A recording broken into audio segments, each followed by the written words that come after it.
disparition de nos langues. Mais ce n'est pas juste la disparition de notre langue, c'est la disparition de votre histoire, une partie de votre histoire du Canada qui est en train de disparaître. Prenez comme exemple à Montréal, dans les années 1700. La deuxième langue du commerce à Montréal était le Mohawk. Imaginez-vous, les Mohawks, les Français qu'il y avait à Montréal parlaient probablement mieux Mohawk que moi. Parce qu'il y avait nécessité. Les Mohawks contrôlaient les rivières. Alors, les fourrures que les Algonquins, les Hurons, les Abénaquis, ainsi de suite, voulaient venir marchander à Montréal, il fallait qu'ils passent par les Iroquois. Alors, on contrôlait toutes les sources d'eau. Et puis, Montréal, encore. L'impact de notre langue, historiquement, est rattaché et fusionné avec votre histoire.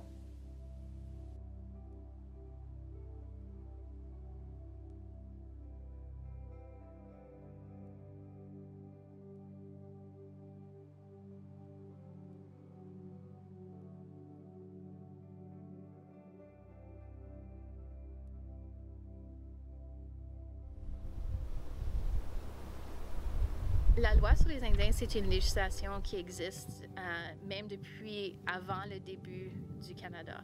Donc, c'est une loi qui, au début, visait à créer des peuples autochtones, des citoyens, de les civiliser. Alors, vraiment une législation qui a sa base assimilatrice, mais aussi raciste. Et la loi sur les Indiens a subi plusieurs modifications. Des tentatives de modifier pour que la discrimination selon le sexe ne soit pas inclue dans la législation, parce que ça a été appliqué de façon différente, surtout sur les questions de statut indien par rapport aux femmes versus les hommes de façon historique. Mais quand même, cette loi sur les Indiens, c'est ce qui détermine qui est un Indien, quelle est la base des réserves, les façons d'opérer les réserves au Canada, là où la couronne a le contrôle et administre pour le bénéfice des Premières Nations. Et la loi sur les Indiens, comme j'ai dit justement, a créé beaucoup de systèmes de contrôle pour le gouvernement fédéral autour des Premières Nations à l'échelle du pays.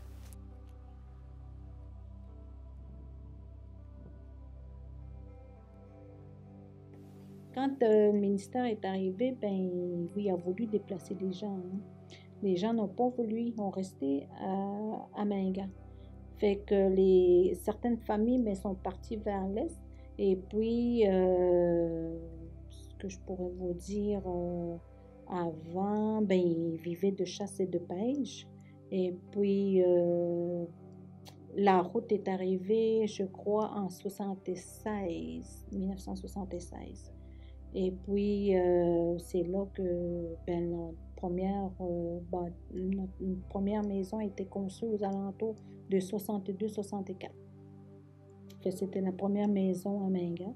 Après ça, d'autres maisons ont suivi. La génération de ma mère, ça c'est la première génération qui ont vécu dans les maisons en ossature de bois. Ça, c'est un très grand changement hein, parce que la tente prospecteur, oui, ça mesure 8 par 10 à peu près. Tout le monde est couché un à côté de l'autre. Puis le soir, nos parents, là, ils comptaient les légendes. C'était le meilleur moment que tu puisses avoir dans la journée, le soir, avec le poêle à bois, tu écoutes le feu. C'est là que tu connais les légendes, il y a plusieurs légendes, les enseignements qu'il y a dans les légendes. Mais ça a beaucoup affecté la génération de ma mère parce que ma mère a occupé la maison en ossature de bois avec 3 chambres à coucher. Le soir, tu n'entends plus les légendes, tu n'entends plus le feu, puis tu n'entends plus Il y avait un autre climat que c'était pas notre mode de vie. Fait que les légendes ont disparu à partir de ce moment-là. Fait que nos parents, on n'était plus à proximité.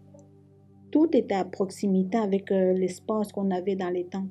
Ça a disparu. Tu sais, le rapprochement, ça a beaucoup perturbé le mode de vie.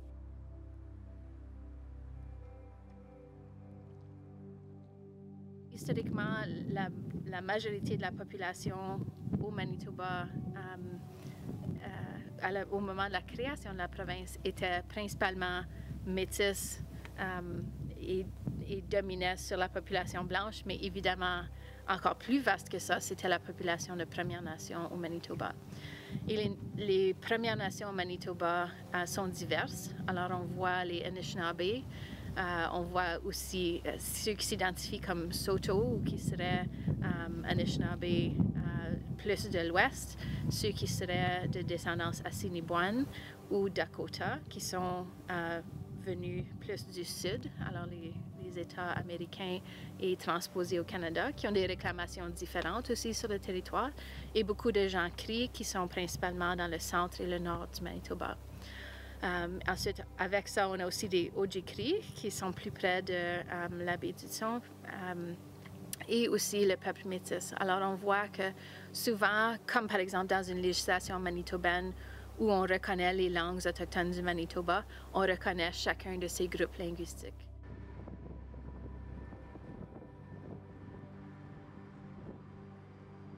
À mon avis, un gros enjeu de ma communauté, je dirais que c'est plus un enjeu de ma nation. Parce qu'on a plusieurs communautés Kanien'kehá:ka, donc Kanesatake, Kahnawake, Akwesasne, Wahta, Tyendinaga, puis j'en passe. Mais on est plusieurs petites communautés qui, ensemble, seraient beaucoup plus fortes. Puis l'enjeu de la colonisation moderne, à mon avis, c'est de nous avoir séparés pour mieux régner, si je peux me permettre. Mais c'est ça, à mon avis, on devrait pouvoir se rassembler, trouver une coexistence au sein même de notre propre nation, puis être capable de juste se réorganiser comme on pouvait auparavant. Je ne sais pas exactement ça serait quoi les manières de faire ça, parce qu'on est éloignés, on a chacun nos gouvernances modernes, mais ça serait une chose intéressante à faire.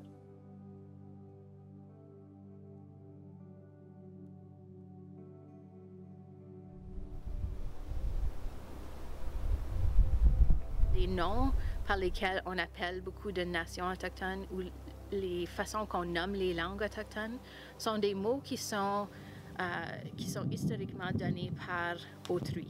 Alors, ce n'est pas nécessairement la terminologie que les peuples utiliseraient pour faire référence à eux-mêmes ou à la nation.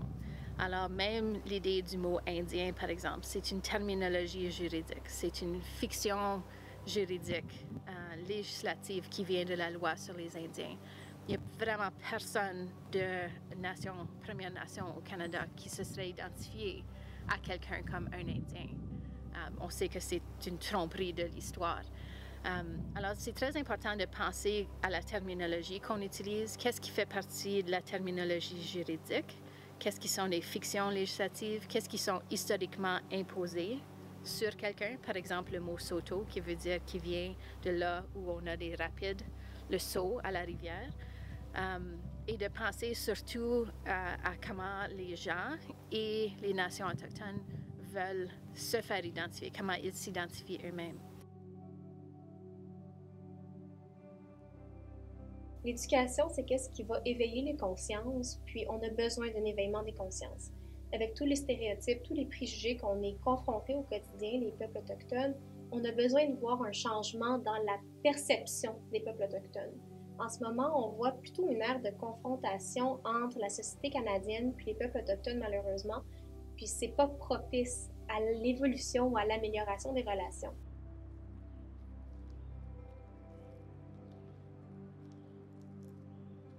À l'époque de ma mère, quand ils ont rentré dans les maisons, la première chose qu'ils ont constaté, c'est l'écho. Ça n'existait pas avant, l'écho dans une maison.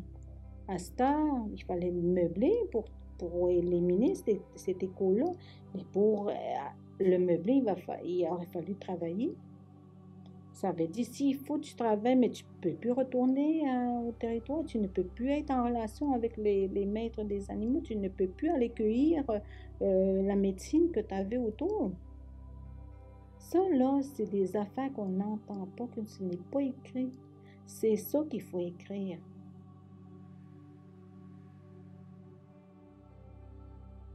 il y a beaucoup de notions, de concepts aussi qui sont différentes, là, comme la notion de famille nucléaire. Ben, on l'a vu, ben, je l'ai vu quand même dans les données, dans les lectures que j'ai faites, au niveau autochtone, c'est la famille élargie.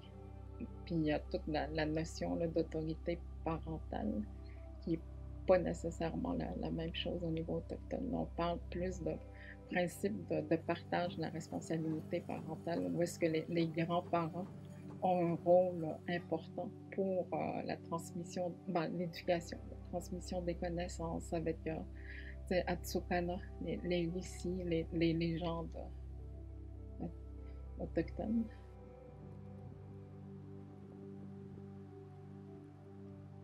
L'adaptation des lois canadiennes envers ces obligations internationales.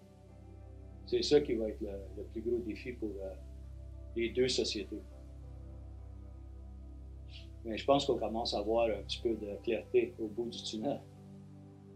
Mais on va toujours trébucher, mais c'est le test de son caractère, de comment est-ce qu'on se lève et qu'on continue.